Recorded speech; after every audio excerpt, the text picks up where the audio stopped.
love, pain, truth. She sat in the lawyer's office on a Tuesday morning. The air was cold and smelled like old paper and hand sanitizer. Across the table, her soon-to-be ex-husband scrolled through his phone, not looking at her. Not even once. Clara was 34 years old. She had been married for 8 years. 8 years of anniversaries, arguments, quiet dinners, and loud silences. And now it was ending with a few signatures on dotted lines. The lawyer, a tired woman with reading glasses, pushed the final divorce papers toward Clara. "You understand the terms?" she asked. Clara understood. She had signed a prenuptial agreement when she was 26 and in love. Back then, she had thought the papers were just a formality. Now they meant she lost the house. She lost the newer car. She lost most of the savings they had built together. Her husband finally looked up. "It's for the best," he said. His voice was flat, like he was ordering coffee. Clara didn't cry. She had done all her crying in the 6 months before this meeting. In the shower, in the car, in the closet when she thought no one could hear. Now her eyes were dry. She picked up the pen and signed her name for the last time. That evening, she moved into a studio apartment above a laundromat. The place was small, really small. 1 room, a tiny bathroom, and a kitchen corner with a hot plate that barely worked. The walls were thin. The windows faced a brick wall. And the smell of laundry soap and bleach floated up through the floorboards 24 hours a day. Clara unpacked 2 suitcases. That was all she had left from the marriage. A few clothes, some books, a framed photo of her mother who had passed away years ago. No furniture except a folding chair and an air mattress that went flat by morning. The first night, she sat on the floor with her back against the wall and listened to the washing machines rumble below. She thought about how different her life was supposed to be. She thought about the house with the garden, the weekend trips they planned, the children they talked about having. All of that was gone now. She got a job at a diner on the bad side of town. The hours were long. The customers were tired and sometimes rude. Her feet hurt by the end of each shift. Then she took a second job cleaning offices at night. She would finish at the diner at 4 in the afternoon, eat a cold sandwich in her car, then scrub toilets and empty trash cans until midnight. Her hands became rough. Her nails broke.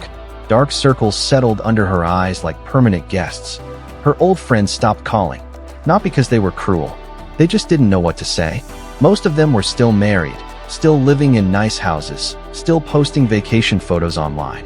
Clara had nothing to post. So she stopped checking her phone. The only person who could have helped was her father. But he had been gone for a long time. Arthur left when Clara was 19.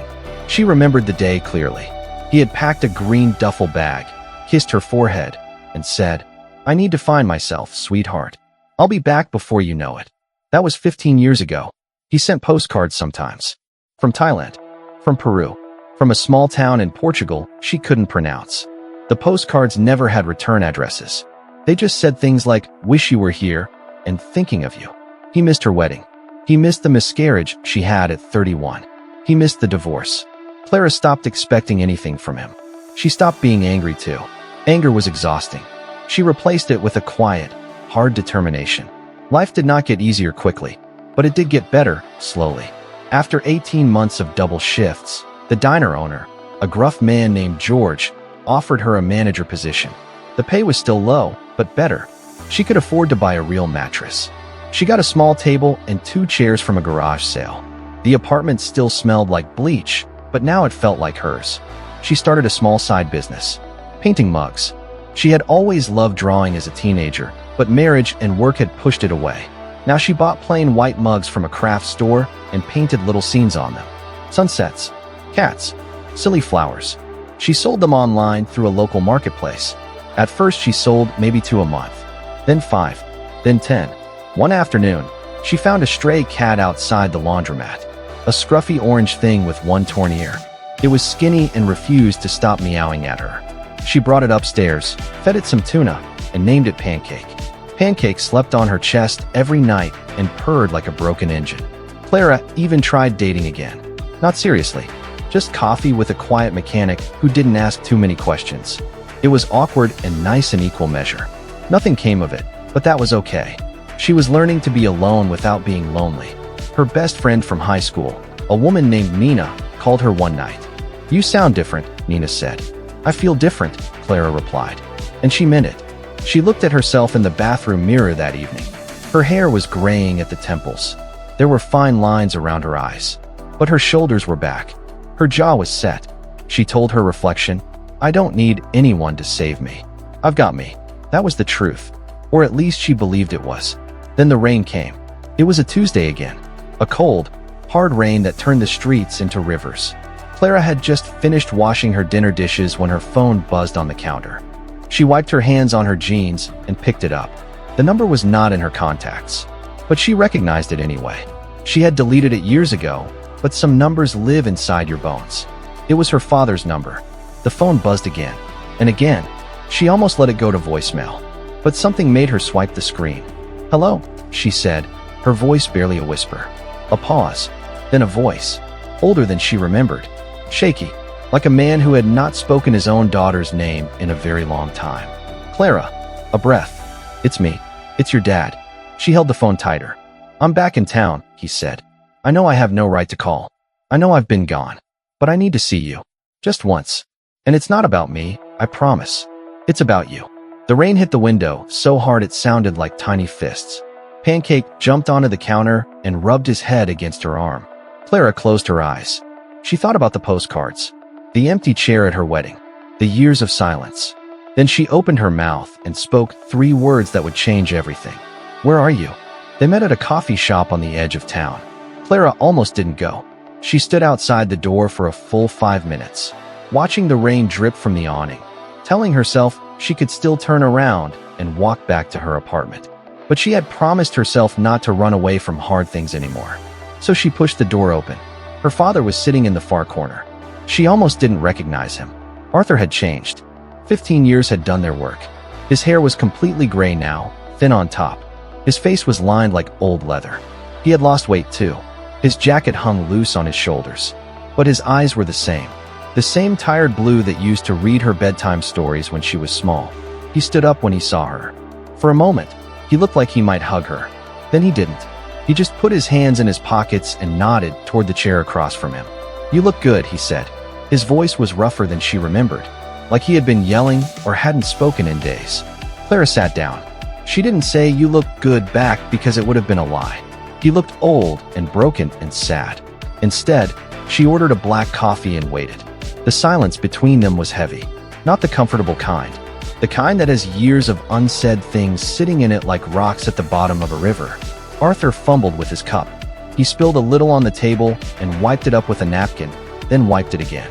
He was nervous. Clara had never seen her father nervous before. I don't know how to start, he finally said. Try the beginning, Clara said. Her voice came out colder than she intended, but she didn't take it back. He nodded slowly. Then he took a deep breath and told her everything. He hadn't left to find himself. That was a lie he told because he was ashamed of the truth. The real reason was money. Bad business decisions. Debts that swallowed everything. He had borrowed from the wrong people and lost almost all of it. He left because he couldn't look his 19-year-old daughter in the eye and tell her he was a failure. Every postcard, he said, every single one, I wrote 100 times before I sent it. I wanted to come back. I wanted to call. But every year that passed made it harder. I told myself you were better off without me. Clara's hands were shaking. She put her coffee down before it could spill. You missed my wedding, she said quietly. You missed my miscarriage. You missed my divorce. I slept on an air mattress for 6 months, Dad. I scrubbed toilets. Where were you? I was in a small town in Mexico, he said. Working construction. Living in a room with a dirt floor. I told myself I was saving money to come back, but really I was just hiding. Then he reached into his jacket and pulled out a manila envelope. It was worn at the edges, like he had been carrying it for a long time. He placed it on the table between them and slid it toward Clara. What is this? She asked. Open it. She hesitated. Then she opened the envelope. Inside was a deed, and a bank statement, and a check. The numbers didn't make sense at first. She had to read them twice. 3 times. The check was made out to her. The amount was $340,000. Clara looked up at her father. Her mouth was open. She closed it. Arthur explained. Years ago, before he left, he had gone into a small partnership with an old friend from his construction days. They bought a piece of land together. Nothing fancy, just a few acres of rocky ground near a highway. He had forgotten about it completely. But last year, the city announced a new development project. The land was suddenly worth something. And then it was worth a lot more. I didn't touch a penny of it, he said. I had a small trust from my father. Your grandfather. I invested it and let it grow. I told myself I would only use it for you. For something that mattered. Clara stared at the check. $340,000. It was more money than she had ever seen in her life. You watched me eat ramen for a year, she whispered. Her voice was breaking now. You let me believe you didn't care. You didn't call when I lost the baby. You didn't come to the funeral when my mother died. And now you show up with money. Arthur's eyes were wet. I know, he said. I know it doesn't fix anything. I know it's not an apology. But it's all I have to give. Please, just take it. Clara stood up so fast her chair scraped the floor. Two people at the next table looked over. She didn't care. She grabbed her coat and walked out of the coffee shop without looking back. The rain had stopped, but the streets were still wet. She walked 4 blocks before she realized she was crying. Not quiet tears. The ugly kind. The kind that came from a place she thought she had sealed shut years ago. She found a bench and sat down. The wood was cold and damp. She put her head in her hands and let herself feel everything. The anger, the hurt, the confusion, and underneath it all, something she didn't want to admit. A tiny, fragile hope. That night, she didn't sleep. She lay on her mattress with Pancake curled beside her and thought about her father's face. The way his hands had shaken. The way he had said please. He wasn't the man who left her. He was someone smaller. Someone older. Someone almost broken. The next morning, she called her therapist. They talked for an hour. Then she did something she had never done before. She sat down at her painted mug table with a pen and a stack of paper, and she wrote her father a letter. She didn't hold back. She wrote about every birthday he missed, every school play where she looked for him in the audience, every time she saw a father and daughter together on the street and had to look away. She wrote about the miscarriage, about the divorce, about the night she sat on the bathroom floor and thought she couldn't go on. She wrote for 3 hours. When she was done, she folded the pages, put them in an envelope, and wrote his name. Then she called him. Dad, she said, I need you to read something. And then I need you to meet me again. Same place, tomorrow.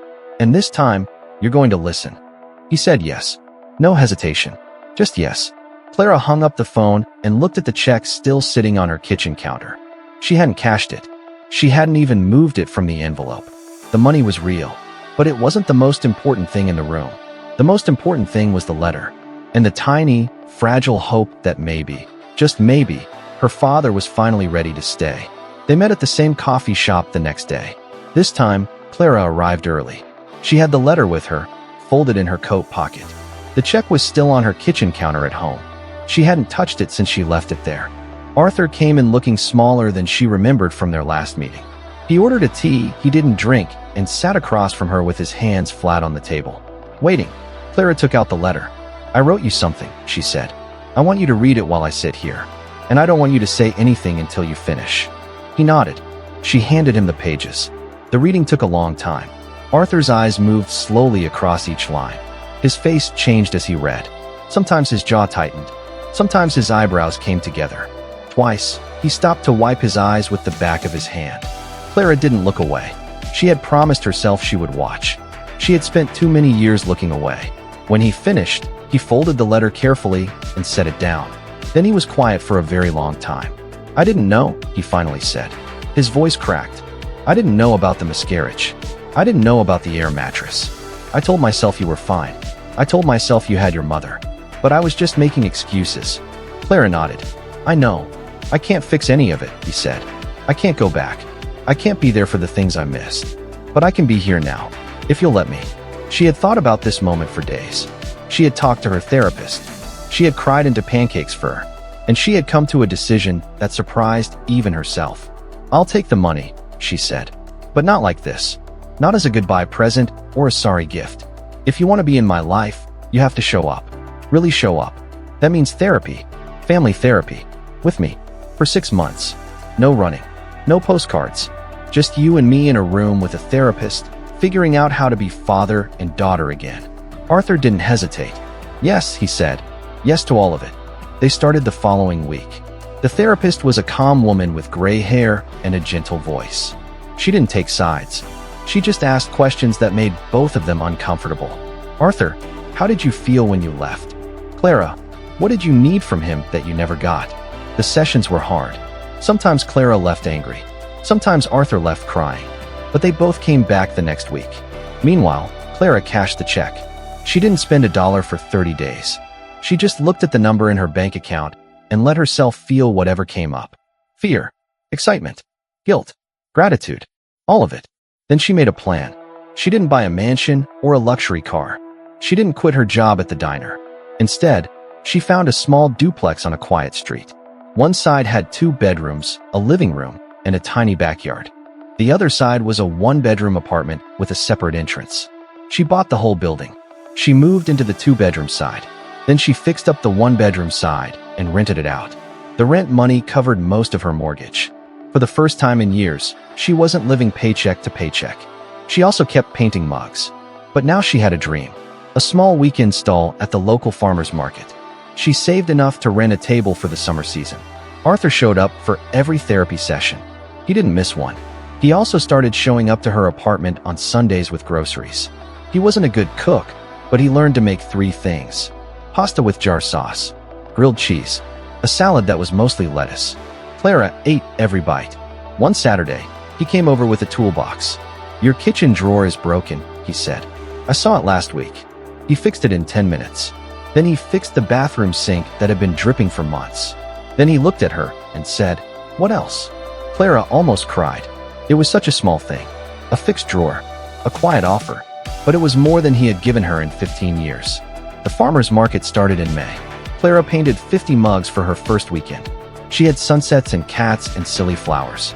She also painted 1 mug with the words "Still Here" in simple blue letters. That one sold first. Arthur came to her stall. He didn't say much. He just stood there, a little awkward, holding a sign she had painted that said "Handmade Mugs." He held it for 4 hours. His arms got tired. He didn't complain. By August, Clara was selling out every weekend. She quit her night cleaning job. She kept managing the diner, but cut back to 4 days a week. She had time to breathe, time to paint, time to sit on her tiny back porch with Pancake and watch the sun go down.